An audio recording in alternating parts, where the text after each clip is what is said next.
وَلَقَدْ يَسَّرْنَا الْقُرْآنَ لِلذِّكْرِ فَهَلْ مِن مُّدَّكِرٍ.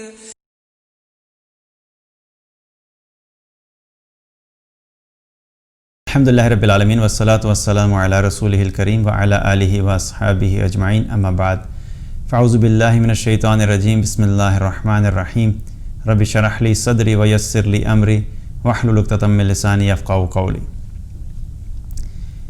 اولئک الذین اشتروا الضلالۃ بالہدی فما ربحت تجارتہم وما کانوا مہتدین.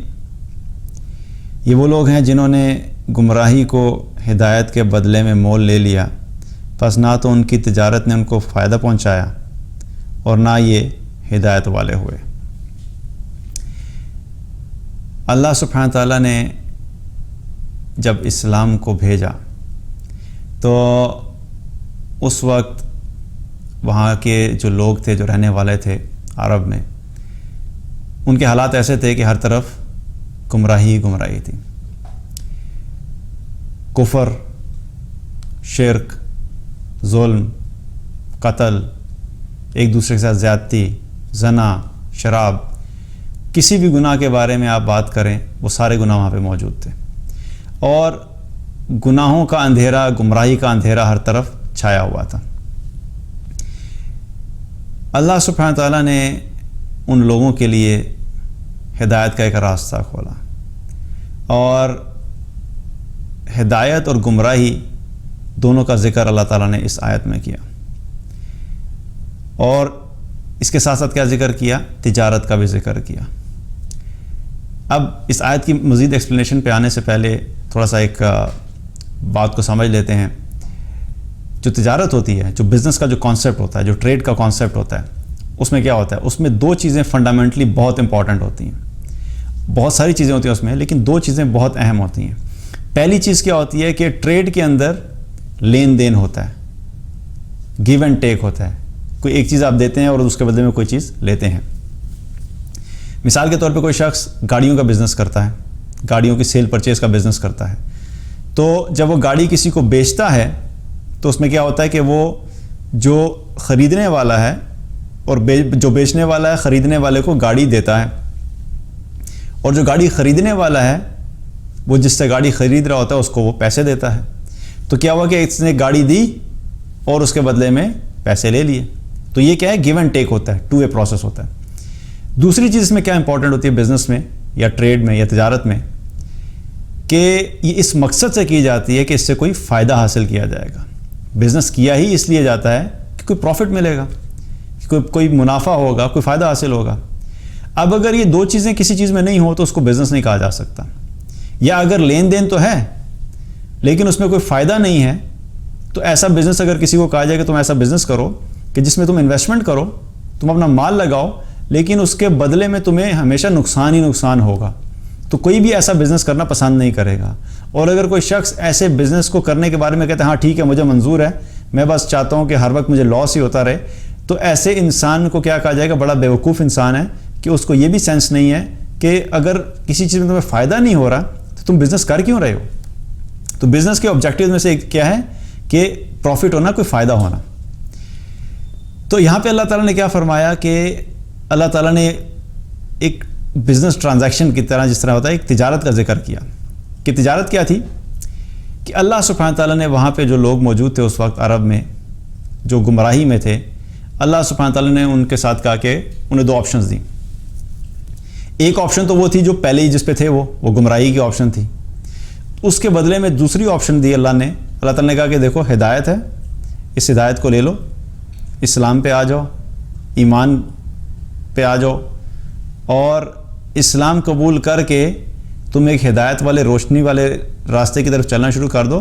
اسی میں تمہاری دنیا کی بھی کامیابی ہے اور اسی میں تمہاری آخرت کی بھی کامیابی ہے. تو اب کیا تھا کہ وہاں پہ جو لوگ موجود تھے ان کے پاس دو آپشنز تھیں، کہ ہدایت کو لے لیتے اور اس کے بدلے میں گمراہی کو چھوڑ دیتے، اور دوسری آپشن یہ تھی کہ گمراہی کو ہی لیتے اور اس کے بدلے میں ہدایت کو چھوڑ دیتے. یہ دو ہی آپشنز تھیں. تو جب یہ دعوت وہاں پہ پہنچی، اللہ سبحانہ تعالیٰ نے نبی صلی اللہ علیہ وسلم کو وہاں پہ نبی بنا کے بھیجا. آپ صلی اللہ علیہ وسلم کو جب نبوت ملی اور نبوت کا اظہار ہوا تو آپ نے لوگوں کو اللہ کی طرف بلانا شروع کیا. جب لوگوں کو اللہ کی طرف بلانا شروع کیا تو کچھ لوگ ایسے تھے جنہوں نے اس دعوت کو رد کر دیا, مکمل طور پر رد کر دیا, اور وہ تھے کفار مشرکین. انہوں نے بالکل ہی اس چیز کو مانا نہیں, وہ اپنے کفر پہ جو ہے وہ قائم رہے. دوسری طرف وہ لوگ تھے جنہوں نے اس دعوت کو ایکسیپٹ کیا, اسلام قبول کیا, اور کیا ہوا کہ پھر اسلام قبول کرنے کے بعد وہ اسلام پہ جم گئے, استقامت اختیار کی. وہ تھے صحابہ. اور تیسرے وہ لوگ تھے جو منافقین تھے کہ جنہوں نے اس دعوت کو ظاہری طور پہ قبول کیا مگر حقیقت میں انہوں نے اپنے دل میں اس کو قبول نہیں کیا تھا. تو کیا ہوا کہ اللہ سبحانہ تعالیٰ ان کے اس رویے کی وجہ سے کیا بتا رہا ہے کہ انہوں نے جو فیصلہ کیا ہے, یہ جو تجارت کی ہے کہ انہوں نے ہدایت کے بدلے میں گمراہی کو ہی لینا پسند کیا, تو ان کو ان کی تجارت کسی قسم کا کوئی فائدہ نہیں دے سکی اور انہیں کوئی اس میں فائدہ نہیں ہوگا. اور دیکھا جائے تو اللہ سبحانہ تعالیٰ نے ان کو جو ڈیل دی تھی بڑی زبردست ڈیل تھی کہ تم اسلام قبول کر لو, اور اسلام قبول کرنے کی وجہ سے تمہارے پچھلے سارے گناہ معاف ہو جائیں گے, اور اگر اسی حالت میں تم اسلام کی حالت میں دنیا سے گئے تو آخرت میں بھی کامیاب, آخرت میں بھی جنت. تو بڑی زبردست ڈیل تھی. اور بلکہ ایسا ہوا کہ جب رسول اللہ صلی اللہ علیہ وسلم اور صحابہ نے لوگوں کو دین کی طرف بلانا شروع کیا تو بہت سے ایسے لوگ تھے جب وہ دین کی طرف آنا چاہتے تھے, اسلام میں آنا چاہتے تھے, تو وہ سوال کرتے تھے کہ اچھا اگر ہم مسلمان ہو جائیں گے تو اس کا کیا ہوگا, اس کا کیا ہوگا. بلکہ ایک شخص نے آگے پوچھا کہ اگر میں مسلمان ہو جاؤں گا تو کیا میرے پچھلے سارے گناہ معاف ہو جائیں گے؟ تو آپ صلی اللہ علیہ وسلم نے فرمایا کہ ہاں, جو شخص کلمہ پڑھتا ہے اور اسلام میں داخل ہو جاتا ہے, اسلام میں داخل ہونے کی وجہ سے اس کے پچھلے سارے گناہ معاف ہو جاتے ہیں. اس نے کہا جو میں نے قتل کیے وہ بھی معاف, جو زنا کیے وہ بھی معاف. آپ صلی اللہ علیہ وسلم نے فرمایا کہ پچھلے سارے گناہ معاف ہو جاتے ہیں, اسلام پچھلے سارے گناہوں کو دھو ڈالتا ہے.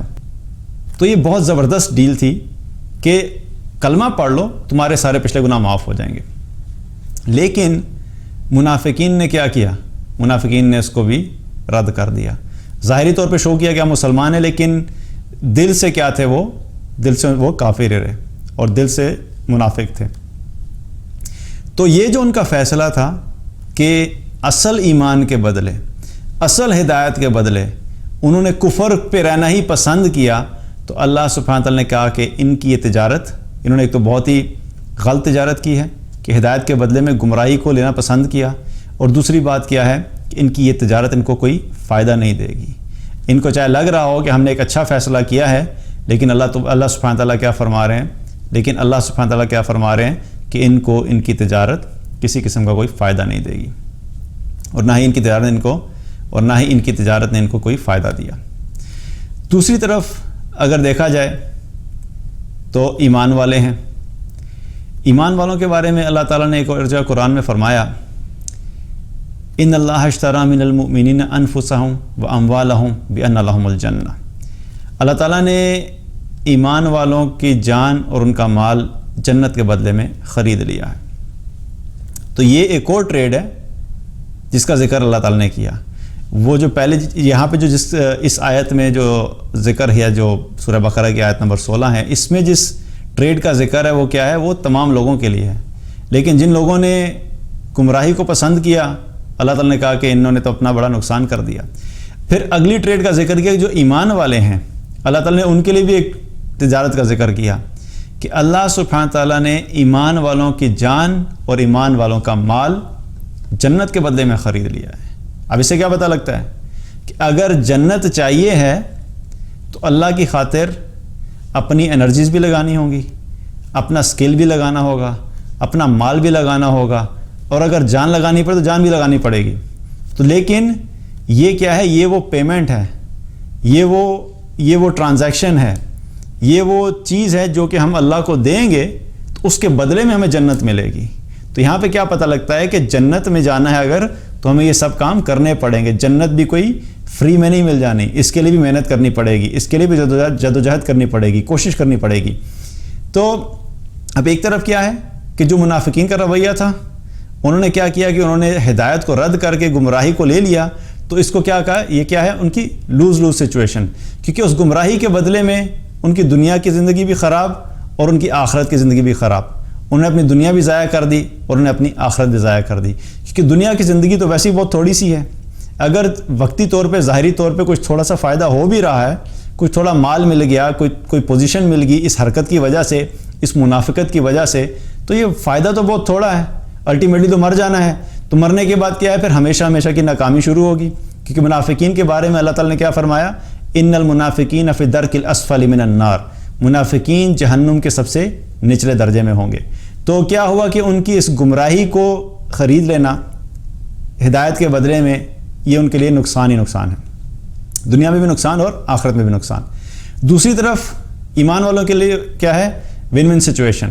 جو شخص اپنی زندگی اسلام کے مطابق گزارتا ہے، جو شخص اپنی زندگی میں ایمان کو امپورٹنس دیتا ہے، جو شخص اپنی زندگی میں اللہ کی بات کو ویلیو دیتا ہے، جو شخص اپنی زندگی میں قرآن و سنت کو امپورٹنس دیتا ہے اور اس کے مطابق اپنی زندگی بسر کرتا ہے اور اللہ سبحانہ تعالیٰ کو راضی کرنے کے لیے اپنی زندگی بسر کرتا ہے اور اپنی ساری زندگی اسی کوشش میں لگا رہتا ہے کہ کسی طریقے سے میرا رب مجھ سے راضی ہو جائے، کسی طریقے سے میں جنت میں چلا جاؤں، کسی طریقے سے مجھ سے کوئی ایسا عمل نہیں ہو جس سے میرا اللہ مجھ سے ناراض ہوگا، اور اس ساری زندگی لگا رہتا ہے اور اس آبجیکٹیو کو اچیو کرنے کے لیے اس کو جس قسم کی بھی قربانی دینی پڑتی ہے وہ اپنی قربانی دے دیتا ہے، صرف اس لیے کہ میرا اللہ مجھ سے راضی ہو جائے. تو اللہ سبحانہ تعالیٰ نے کیا فرمایا کہ جو شخص بھی اپنی جان، اپنا مال، اپنے سکل، اپنی انرجیز، اپنی طاقت، اپنا وقت اللہ کے لیے لگائے گا، اللہ کے دین کے لیے لگائے گا، تو اللہ سبحانہ تعالیٰ نے کیا فرمایا کہ اس کے بدلے میں اس کو جنت ملے گی.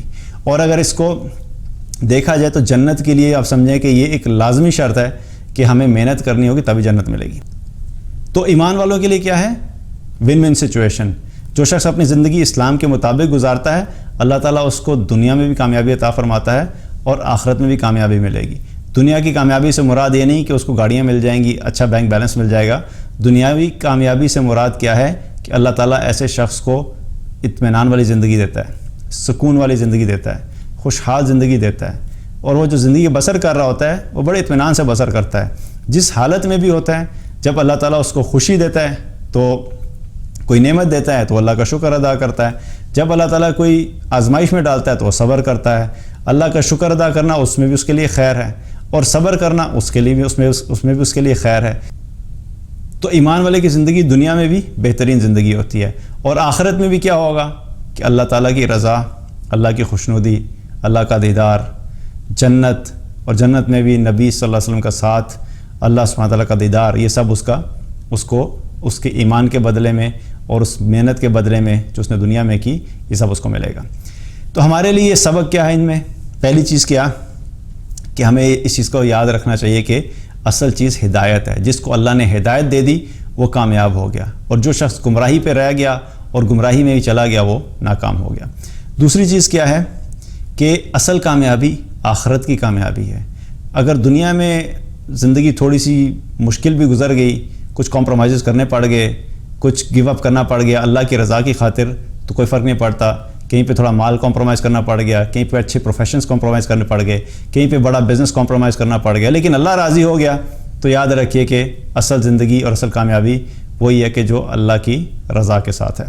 اور تیسری چیز کیا ہے کہ یاد رکھیے کہ جنت مفت نہیں ملنے والی، جنت کے لیے محنت کرنی پڑے گی. ایسا نہیں ہو سکتا کہ ہم اللہ کی نافرمانی بھی کرتے رہیں اور پھر ہم یہ سمجھیں کہ ہم اس نافرمانی کے ساتھ ہی جب دنیا سے جائیں گے تو ہم جنت میں بھی چلے جائیں گے. کیونکہ اللہ تعالیٰ نے واضح طور پہ کیا بتا دیا، اگر تمہیں جنت چاہیے ہے تو اپنا مال اور اپنی جان اللہ کی خاطر لگانی پڑے گی. یعنی اپنی ساری زندگی اللہ کی اطاعت میں لگانی ہوگی، اپنی ساری انرجیز، اپنا سارا وقت، اپنی ساری کوشش، اپنا سارا فوکس اللہ کی رضا کی طرف لگانا ہوگا. تبھی ہم ایکسپیکٹ کر سکتے ہیں کہ اللہ تعالیٰ ہمیں جنت میں جگہ دے گا. اللہ تعالیٰ سے دعا ہے کہ اللہ سبحانہ تعالیٰ ہم سب کو ایمان عطا فرمائے، ہدایت عطا فرمائے، اور ہدایت کے راستے پہ استقامت عطا فرمائے اور خاتمہ بالخیر کرے. بارک اللہ علیہ ولکم. السلام علیکم ورحمۃ اللہ وبرکاتہ.